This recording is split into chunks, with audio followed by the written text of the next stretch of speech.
In a world where humanity has advanced in technology, science, and understanding, there remains one significant moral frontier we have yet to fully embrace: the inherent rights of animals. This is Dr. Mark, animal advocate, published author and journalist of many animal books, and a former deputy sheriff. For too long, society has viewed animals as mere property, as beings that exist solely for human use and exploitation. Yet when we look beyond this outdated perspective, we begin to see the profound truth that animals are not so different from us. At their core, animals possess the same essential organs that sustain human life: hearts that beat with purpose, lungs that breathe in rhythm with the world, and nervous systems that feel pain and pleasure. The biological parallels between humans and animals are undeniable, yet the arbitrary line we draw between us allows for their mistreatment and subjugation. It is time to challenge this perception and recognize animals for who they truly are: sentient beings deserving of respect and protection.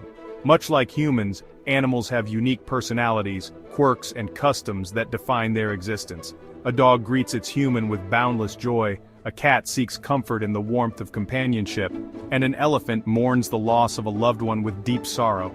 These are not mere instincts, they are emotional expressions, as valid and profound as those experienced by humans.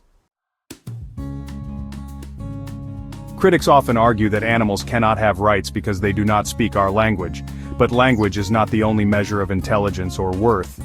Animals communicate in ways we are only beginning to comprehend, using intricate body language, vocalizations, and social structures to convey their thoughts and emotions.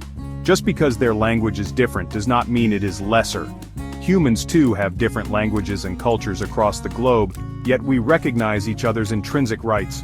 Should we not extend the same courtesy to animals? Furthermore, animals form social bonds, establish friendships, and display behaviors that reflect their own unique cultures. Dolphins teach their young hunting techniques passed down through generations. Wolves cooperate in packs with complex hierarchies, and birds craft intricate nests with remarkable ingenuity. These behaviors demonstrate intelligence, foresight, and the ability to learn, traits we typically associate with humanity.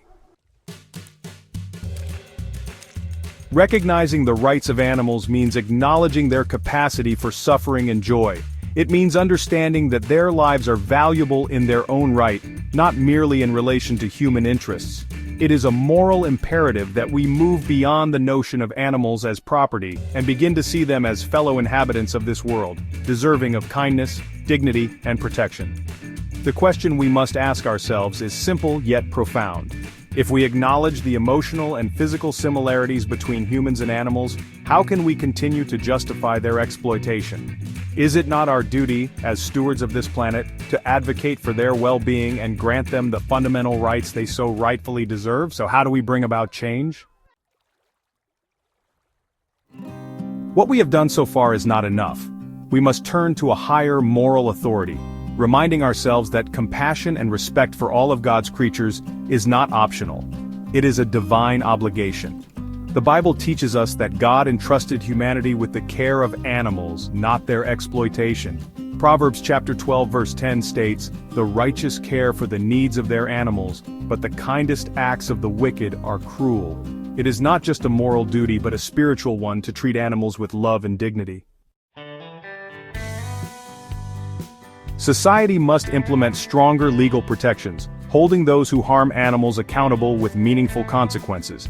This includes law enforcement, prosecutors, and local government officials, who are just as guilty as the perpetrators if they fail to act against animal cruelty. They too should be held accountable before our Lord for their inaction and complicity. Schools must educate children about empathy and the intrinsic worth of all living beings. Religious institutions should take a stand, emphasizing the divine responsibility of stewardship. The failure of church leaders to recognize the plight of animals and advocate for their welfare is a betrayal of their divine calling, for the Lord commands compassion and stewardship over all of His creations.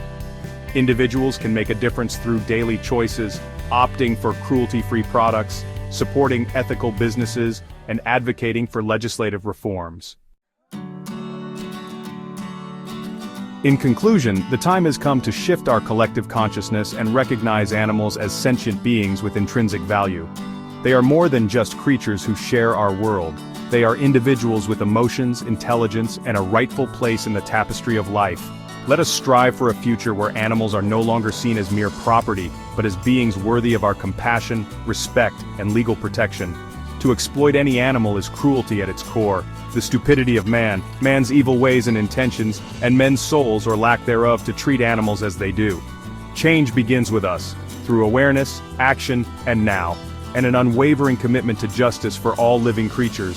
Stop doing nothing. Animals need help now against the evil of men's hearts.